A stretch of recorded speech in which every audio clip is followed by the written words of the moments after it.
बिस्मिल्लाहिर्रहमानिर्रहीम। अस्सलाम वालेकुम नाज़रीन, आप यूट्यूब चैनल देख रहे हैं। मैं इमरान ख़ान हूँ। सबसे पहले जो साबिक़ वज़ीर-ए-आज़म पाकिस्तान कैदी नंबर 804 इमरान ख़ान साहब ने जेल से पैगाम भिजवाया, वो पैगाम मैं आपके सामने रख देता हूँ। और एक इमरान ख़ान साहब का आर्टिफिशियल इंटेलिजेंस का भी बयान आया है। इस फील्ड के अंदर पाकिस्तान तहरीक इंसाफ बहुत आगे है, यानी कोई और जमात पाकिस्तान में क्या इस पूरे रीजन में उनका मुकाबला नहीं कर पाती। आर्टिफिशियल इंटेलिजेंस को जैसे पाकिस्तान तहरीक इंसाफ ने इमरान खान साहब के पैगामात को पहुंचाने के लिए इस्तेमाल किया है, या बहुत सारे ग्राफिक्स इस्तेमाल करते हुए उन्होंने चीज़ों की इंटेंसिटी को बताया है, ये इससे पहले हमने कभी नहीं देखा। हत्ता कि अभी जो है वो एक बाइकआउट मुहिम पाकिस्तान तहरीक इंसाफ ने चलाई हुई है, उसके अंदर भी वो आर्टिफिशियल इंटेलिजेंस को इस्तेमाल कर रहे हैं। ये कोई ऑफिशियल मुहिम नहीं है पाकिस्तान तहरीक इंसाफ की, लेकिन ओवरऑल बहुत सारे सोशल मीडिया इस्तेमाल करने वाले जो पाकिस्तानी है, चाहे वो पाकिस्तान में रहते हैं चाहे पाकिस्तान से बाहर रहते हैं, उन्होंने ये मुहिम चलाई हुई है और ये मुहिम जो है काफ़ी मौसर अब दिखाई दे रही है। इमरान खान साहब को जेल के अंदर दिखाना हो, सख्तियाँ दिखानी हो, या डी चौक पे जो हुआ वो दिखाना हो, या पाकिस्तान तहरीक इंसाफ के जलसों को या उनके हीरोज़ को ग्लोरीफाई करना हो, या जुल्म और ज़्यादती को बताना हो, तो इस हवाले से आर्टिफिशियल इंटेलिजेंस को बड़ी कामयाबी से तहरीक इंसाफ ने इस्तेमाल किया। देखिए, नौजवानों की जमात है और ये पढ़े लिखे बाशऊर नौजवान है, तो वो अपने ख्यालात को, अपने तसव्वुरात को फिर आर्टिफिशियल इंटेलिजेंस के ज़रिए से पब्लिक के सामने लेकर आते हैं। और वैसे भी ये बात बिल्कुल ठीक है कि एक तस्वीर हज़ार अल्फाज पर भारी होती है, और इसको प्रैक्टिकली पाकिस्तान तहरीक इंसाफ ने साबित किया है। इमरान खान साहब का जो स्टेटमेंट आया, वहाँ पे इमरान खान साहब ने बताया, जी मैंने ये कमेटी बनाई हुई है और हमारे 2 मुतालबात हैं, और दोनों मुतालबात बड़े सादे हैं कि 9 मई को और 26 नवंबर, इन 2 दिनों में जो भी हुआ, इनके हवाले से एक जुडिशल कमीशन तश्कील दिया जाए। दूसरा, जो बेगुनाह सियासी कैदी हैं उनको रिहा किया जाए। और इसमें जो स्टेक होल्डर हैं, इमरान खान साहब ने लफ्ज़ स्टेक होल्डर इस्तेमाल किया, ना हुकूमत का लफ्ज़ इस्तेमाल किया, ना एस्टेब्लिशमेंट का लफ्ज़ इस्तेमाल किया, उन्होंने स्टेक होल्डर्स का लफ्ज़ इस्तेमाल किया। अब जो भी आना चाहता है और बात करना चाहता है और जिसके पास ये इख्तियार है कि वो अमल दरामद करवा सके, वो आए और आकर बात कर ले। लेकिन सिचुएशन बड़ी अजीब है, वो मैं आपको बाद में बताता हूँ। पहले आप इमरान खान साहब का स्टेटमेंट देखें। इमरान खान साहब ने कहा, जी बाइकआउट हम कर देंगे, फिर इसके बाद हमारा 13 तारीख तक इंतज़ार करेंगे, और 14 से सोशल मीडिया के ऊपर और मीडिया के ऊपर हर जगह पे पाकिस्तान तहरीक इंसाफ इस कंपेन को खड़ा करेगी कि सिविल नाफरमानी। इमरान खान साहब ने इससे पहले नवाज शरीफ साहब को 2 दिन में इस्तीफे का कहा था 2014 में, और तब भी सिविल नाफरमानी की तहरीक चलाई थी, लेकिन वो एक बड़ी बुझे हुए दिल के साथ तहरीक थी, ना उसकी कोई तैयारी थी और ना उस वक्त इमरान खान साहब की इतनी मकबूलियत थी, तो वो तहरीक कामयाब नहीं हुई। लेकिन इस वक्त इमरान खान साहब का पाकिस्तान में मकबूलियत का तोती बोलता है, और तमाम पॉलिटिकल पार्टी जो है वो लगातार अपनी मकबूलियत खोती चली जा रही है। ऐसे में इमरान खान साहब की ये तहरीक कामयाब हो सकती है, क्योंकि ओवरसीज़ पाकिस्तानियों से वो आगाज़ करने जा रहे हैं। इमरान खान साहब ने कहा, पहले मरहले में ओवरसीज़ पाकिस्तानियों को कहेंगे कि जो रेमिटेंसेस वो पाकिस्तान में भेज रहे हैं, ज़र मुबादला जो वो पाकिस्तान में भेज रहे हैं, उसको महदूद कर दें, यानी ज़रूरत के तहत जितना चाहिए उतना भेजें, वो ज़्यादा ना भेजें, इससे हुकूमत के ऊपर दबाव पड़ेगा। फिर इमरान खान साहब ने कहा, इसकी जिम्मेदारी हमारे ऊपर नहीं होगी, क्योंकि हमने हुकूमत को अपने जायज़ मुतालबात पहले बता के मुज़ाकराती कमेटी भी बना दी है। हुकूमत मुज़ाकरात नहीं करेगी, हटदर्मी दिखाएगी, तो जिम्मेदारी हुकूमत के ऊपर होगी। हम जिम्मेदार नहीं होंगे, हम अगले मरहले में और भी एहतजाज करेंगे और इसको आगे ले जाएंगे। अब स्टेटमेंट इमरान खान साहब का यह है कि अडियाला जेल में सहाफ़ियों और वकला से गुफ्तगू करते हुए इमरान खान साहब ने कहा कि जंगल के बादशाह ने खुद को आइन और कानून से ऊपर रख लिया है। 26वीं आइनी तरमीम के जरिए अदलिया समेत हर इदारे को ज़ेर करके एक शख्स की बादशाहत का तसलसल कायम रखने के लिए 10 साल के लिए मुल्क में आमरीत नाफिज कर दी गई है। रियासती दहशतगर्दी के जरिए मुल्क में खौफ फैलाया जा रहा है। हमें डरा धमका कर नाजायज़ हुकूमत को तस्लीम करने का कहा जा रहा है। एजेंसियों को उनके असल काम से हटाकर तहरीक इंसाफ के पीछे लगा दिया गया है, जिससे कौमी इदारे फ़ौज का तासुर तबाह हो रहा है। पूरे मुल्क को बंद कर दिया गया है। इस्लामाबाद से बाकी सूबों का रास्ता काटा गया है। इस्लामाबाद पहुंचने वाली निहत्ती अवाम पर गोली चलाई गई है। हमारे लोगों के साथ जुल्म किया गया है। सीधी गोलियां मारकर शहीद किया गया है। उनके घरों और ख़ानदानों को निशाना बनाया गया है। उनकी तौहीन की गई है। मुल्क में सुबाइयत की आग भड़काई जा रही है। बताया जा रहा है कि इस्लामाबाद में पख्तूनों को नस्ली बुनियादों पर निशाना बनाया जा रहा है। इसकी भरपूर मजम्मत करते हैं। तहरीक इंसाफ वफाकी जमात है जिसने पूरे पाकिस्तान को जोड़ कर रखा हुआ है। मैं अपनी कौम को हदायत करता हूँ कि हुकूमती शरपसंद अनासर की किसी भी कोशिश के बावजूद आपने मुत्तहिद रहना है। हम सब किसी भी नस्ल से बालातर होकर सिर्फ पाकिस्तानी हैं। जब भी हमारी जमात एहतजाज करने का ऐलान करती है, मेरे ऊपर जेल के अंदर मजीद पर्चे कर दिए जाते हैं। मुझे बताया गया है कि हमारे कई लोग अभी तक मिसिंग हैं, लापता हैं, जिनकी ज़िंदगी के बारे में हमें शदीद तहफ़्फ़ुज़ात हैं। हमारा मुतालबा है कि हुकूमत जल्द अज जल्द गिरफ्तार शहरियों और अस्पतालों और सर्द खानों में लाए गए ज़ख्मी और शहीद अफराद का डाटा शाया करे और CCTV फुटेज और अस्पतालों और सेफ सिटी कैमरों का डाटा भी महफूज बनाया जाए ताकि सच कौम के सामने आए। हमारे दो मुतालबात हैं और सुप्रीम कोर्ट के सीनियर तरीन जजेस के नीचे 9 मई और 26 नवंबर के वाक़यात की आज़ादाना तहकीकात के लिए कमीशन बनाया जाए। दूसरा यह कि नाहक सियासी कैदियों को रिहा किया जाए। मुज़ाकरात के लिए उमर अयूब की सरबराही में कमेटी बना दी गई है। अगर मुतालबात ना माने गए तो सिविल नाफरमानी जो है उसकी तहरीक शुरू हो जाएगी और इसमें तरसीलात ज़र में कमी और बाइकआउट की तहरीक हम शुरू कर देंगे। इमरान खान साहब ने जनाब ये स्टेटमेंट दे दिया है। और अभी कुछ और चीज़ें भी नाज़रीन डेवलपमेंट हो रही हैं। उसमें यह है कि इस्लामाबाद के अंदर सहाफ़ियों के ऊपर पहली मरतबा बहुत बड़ा क्रैकडाउन शुरू हुआ है। बहुत सारे सहाफ़ी हैं जिनके घरों के ऊपर छापे पड़े हैं। उबैद भट्टी साहब को पुलिस ढूंढ रही है। हमारे दोस्त हैं एहतशाम अब्बासी साहब, उनको पुलिस ढूंढ रही है। वसीम साहब हैं, मलिक वसीम साहब हैं गालिबन, उनको पुलिस ढूंढ रही है। कमर बेकन साहब के घर पे पुलिस ने छापा मारा है। और बहुत सारे सहाफ़ी हैं जिनको पुलिस और दीगर एजेंसी जो हैं वो तलाश कर रही हैं। और मामला क्या है वो मैं आपको बता देता हूँ। इससे पहले जो लोग अगवा किए गए या उठाए गए उनके साथ क्या मामला हुए वो भी आपको मैं बताता हूँ। और अब मुतालबात किस नौयत के हैं। लेकिन बहुत सारे सहाफ़ी इस्लामाबाद में रूपोश होने पर मजबूर हैं इस वक्त। ऐसा पाकिस्तान की तारीख में इससे पहले कभी नहीं हुआ। ये वो तमाम सहाफ़ी हैं जो उस दिन डी चौक में मौजूद थे या डी चौक के आसपास मौजूद थे जब डी चौक में खून की होली खेली गई, जब डी चौक के अंदर बर्बरियत हुई, जुल्म हुआ और स्ट्रेट फायरिंग हुई। उसको जो सहाफ़ी रिपोर्ट कर रहे हैं, जो उसकी वीडियोस के बारे में जानते हैं, जो उसके बारे में जानते हैं, जैसे कि मुतीउल्लाह जान साहब इस पे काम कर रहे थे, उनको भी अगवा किया गया था। शाकिर इवान साहब इस पे काम कर रहे थे, उनको भी अगवा किया गया था। और बहुत सारे ऐसे सोशल मीडिया के एक्टिविस्ट जो इस पे बात करते हैं उनके घर वालों को हरासा किया जा रहा है। अलाउद्दीन साहब हैं और उनसे पहले एक और साहब थे, इनके वालिदैन को उठा लिया गया, दोनों के वालिद को उठा लिया गया। एक के वालिद जो हैं वो गुजरात यूनिवर्सिटी में काम करते हैं, उनको वहाँ से उठाया गया। एक और के वालिद हैं, उनको भी उठाया गया। अलाउद्दीन के वालिद को दूसरी मरतबा उठाया गया। इससे पहले भी उन्हें उठाकर एक मरतबा कैंट में शिफ्ट किया गया था, खारिया में। अब दोबारा उन्हें गुजरात से उठा लिया गया है। अच्छा, दबाव डाला जा रहा है कि आप बात ना करें इस बारे में। ख़ास तौर पे ये जो मज़ाकर हुआ है यहाँ पे इस्लामाबाद में, जो सूरत हाल पैदा हुई है, इसके ऊपर साना डी चौक के ऊपर बहुत ज़्यादा तहफ़्फ़ुज़ात है कि इस पर बात ना की जाए। अच्छा, माजी में ऐसी कोई मिसाल नहीं मिलती कि इतना बड़ा क्रैकडाउन किया गया हो। इस क्रैकडाउन की वजह क्या है? सारे जान छुड़ाना चाहते हैं कि ये हमारे गले का फंदा ना बने, ये जो लाशें हैं, क्योंकि अब तक 12 लाशें मिल चुकी हैं। और कुछ इतलात के मुताबिक शेर अफजल मरवत ने क्लेम किया कि उनका एक लापता फ़र्द भी मिल गया है। लकी मरवत से उसकी लाश बरामद हुई है या उसकी लाश को वहाँ फेंका गया है। तो अब ये भी पता नहीं है कि क्या वो यहाँ पे शहीद हुआ है या कोई और मामला हुआ है। बहरहाल अभी तक 12 पाकिस्तान तहरीक इंसाफ जो है वो कंफर्म कर रही है कि उनकी शहादतें हुई हैं, जिनकी तदफीन कर दी गई है। पाकिस्तान तहरीक इंसाफ के लोग वहाँ पे मौजूद थे और उनके बाद गवाहान भी मौजूद हैं। तो ये तो 12 लोग तो आप कर दें एक साइड पे। इसके बाद जो उनके लापता अफराद हैं उनके हवाले से उन्हें सख्त तहफ़्फ़ुज़ात हैं। अब ये मामला कत्लों का किसके गले पड़ेगा, ये बड़ी अजीब चीज़ है। यहाँ पे एस्टेब्लिशमेंट और हुकूमत दोनों एक दूसरे से दूर हो रहे हैं। यानी एस्टेब्लिशमेंट ने और हुकूमत ने दोनों ने मिलकर इमरान खान को मारा था और बहुत लंबे अरसे तक मारा है। उसकी तफसीलात मैं आपके सामने रख देता हूँ।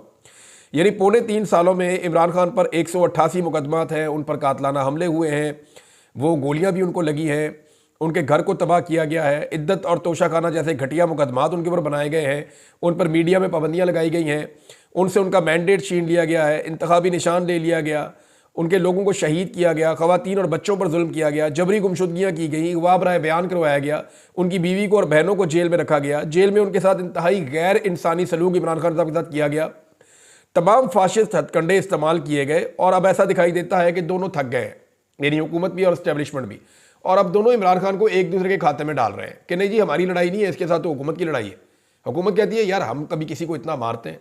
यानी मैं आपको बताता हूँ कि जो इस्टेब्लिशमेंट के माउथ पीस हैं वो अब टीवी चैनल पे और सोशल मीडिया पे आकर ये कह रहे हैं कि जनाब हमारा तो देखें, अब रियासत के साथ थोड़ी लड़ाई है पीटीआई की, इन सियासी जमातों के साथ लड़ाई है, इनका कसूर है, ये जो कुछ भी किया है इन्होंने किया है, अगर लाशें गिरी है तो इनकी रिस्पॉन्सिबिलिटी है, हमारी तो कोई जिम्मेदारी नहीं है।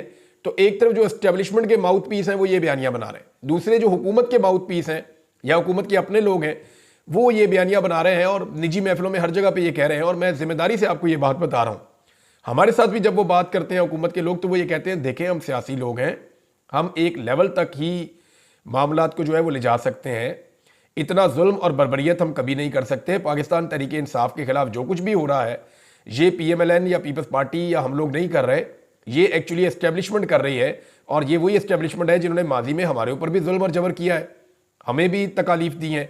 तो अब वो एस्टेब्लिशमेंट पाकिस्तान तहरीक इंसाफ को उससे ज़्यादा तकलीफ इसलिए दे रही है कि तहरीक इंसाफ और उनकी लीडरशिप सरेंडर नहीं कर रही या वो बात मान नहीं रहे।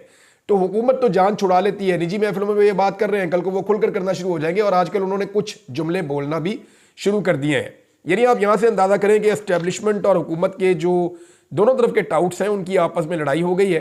अभी वजीरे इतलात है पंजाब की, उनकी और फैसल वाडा की झड़प हुई, मैं टीवी चैनल के ऊपर देख रहा था।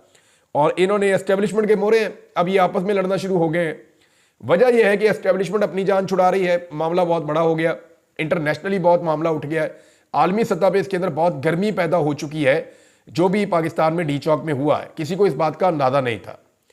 एक तो वहां मामला बहुत बड़ा हो गया, दूसरा कोई उसका बोझ उठाने को तैयार नहीं है। एस्टेब्लिशमेंट को लगा कि हुकूमत इसका बोझ उठाएगी। हुकूमत जो है वो जान छुड़ा रही है, कत्लों के पर्चे, इमरान खान जैसा बंदा मुद्दई हो तो जान कैसे छूटेगी, वो अपनी जान छुड़ा रहे हैं।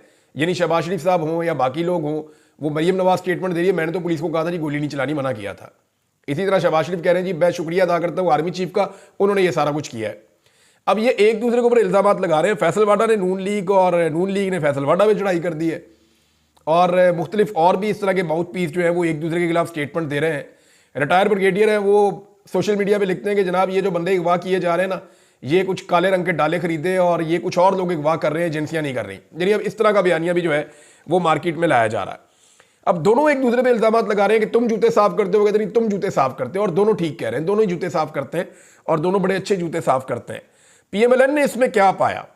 देखिए, इस वक्त जिन लोगों को अगवा किया जा रहा है या उठाया जा रहा है, उनसे जो मुतालबा है वो मैं आपको बताऊंगा तो आप हैरान हो जाएंगे।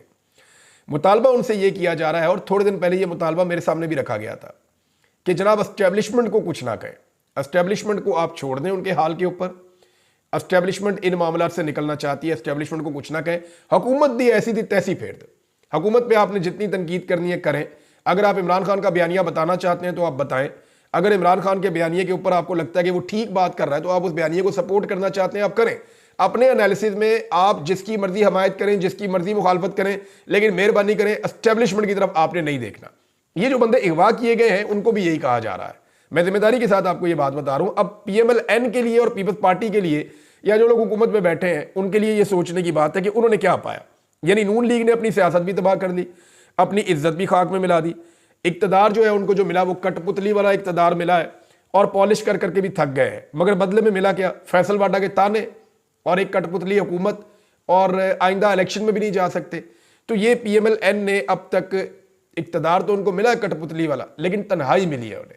PMLN ने अपने आप को तनहा किया है, अपने आप को बदनाम किया है और अपनी सारी सियासत के ऊपर पानी फेर दिया है। नवाज शरीफ साहब की 40-45 साल की 50 साल की सियासत थी, वो अब कख नहीं रही इस वक्त तक की। अगर मैं आपको बात कहूं तो वाकई मियां साहब ने अपनी बर्बादी अपने हाथ से खुद की है। और उसके अंदर उनकी बेटी का, उनके भाई का, उन सब का हाथ है, जो लोग बहुत फ्रस्ट्रेटेड थे कि किसी तरह बूट पॉलिश करके उन्हें इक्तदार मिल जाए।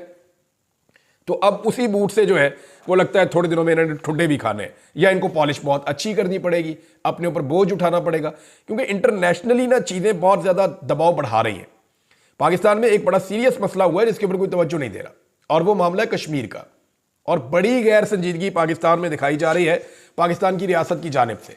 एक तो थोड़े दिन पहले बड़ा गंदा स्टेटमेंट दिया पाकिस्तान के वज़ीर दाखिला ने, उन्होंने कश्मीरियों को बिल्कुल ही डिसोन कर दिया, उन्होंने कश्मीरियों को पाकिस्तान मानने से इनकार कर दिया। तो ये डिसोन कर देना ये बड़ी सख्त ज्यादती थी। अब वहां बड़ी मखदूश सूरत हाल है। ये हुई क्यों, मैं आपको ये बताता हूं। आज से चंद महीने पहले आपको याद होगा कि कश्मीरियों ने एहतजाज किया था, ताजिरों ने एक तहरीक शुरू की थी और उन्होंने ये कहा था कि हमारी जो सब्सिडीज हैं वो क्यों हमसे ली जा रही हैं।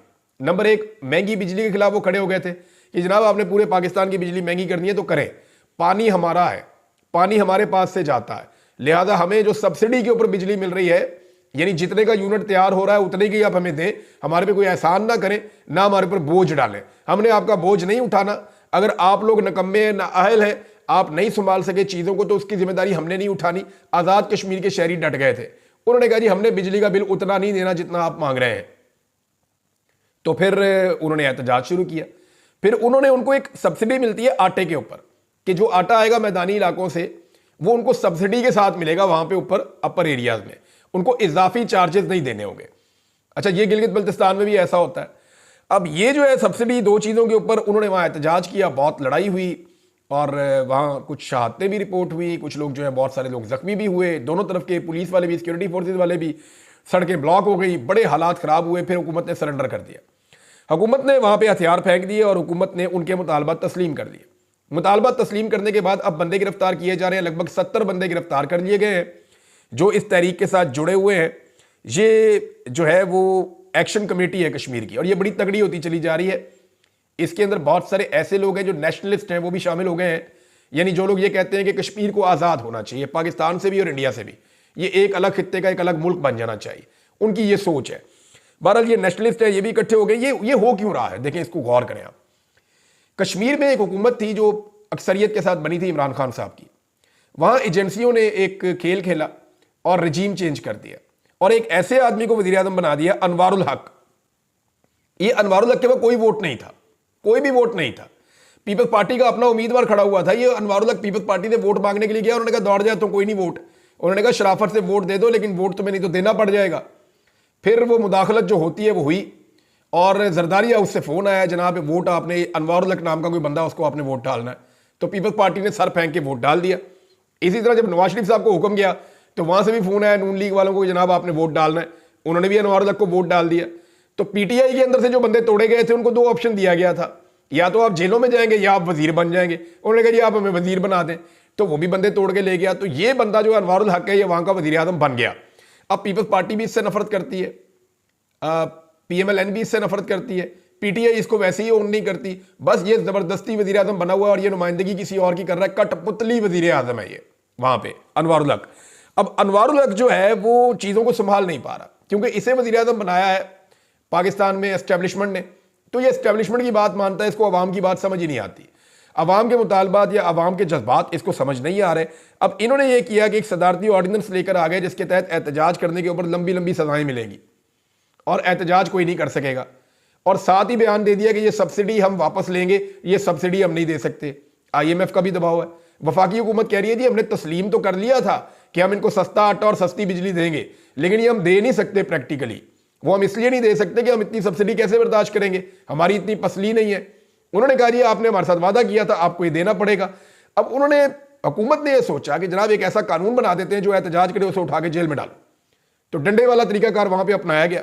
तो जब वो ऑर्डिनेंस आया तो वो चैलेंज हुआ सुप्रीम कोर्ट में, सुप्रीम कोर्ट ने उसको फारिग कर दिया, सस्पेंड कर दिया, लेकिन हुकूमत वो ऑर्डिनेंस वापस नहीं ले रही। अब हुकूमत को जो है वो आज़ाद कश्मीर के शहरी और हुकूमत आमने सामने है। शहरियों ने वहां पर रिकॉर्ड किस्म के एहतजाज किए हैं, पहिया जाम हड़ताल कर दी, पूरे आज़ाद कश्मीर के अंदर हर चीज़ को जाम करके रख दिया है। खासतौर पर मुजफ्फराबाद में, पुंछ डिवीजन में, बाग, रावलाकोट और बहुत सारे और इलाकों के अंदर ये बहुत मजबूत होते चले जा रहे हैं। आज के दिन में जो इन्होंने फैसला किया है वो फैसला ये है कि ये आज़ाद कश्मीर और पाकिस्तान के दरमियान जितने एंट्री पॉइंट्स हैं उन एंट्री पॉइंट्स की तरफ मार्च करेंगे और एंट्री पॉइंट्स को बंद कर देंगे। ये बड़ी खौफनाक और खतरनाक बात है। लेकिन इंडिया इसको रिपोर्ट कर रहा है।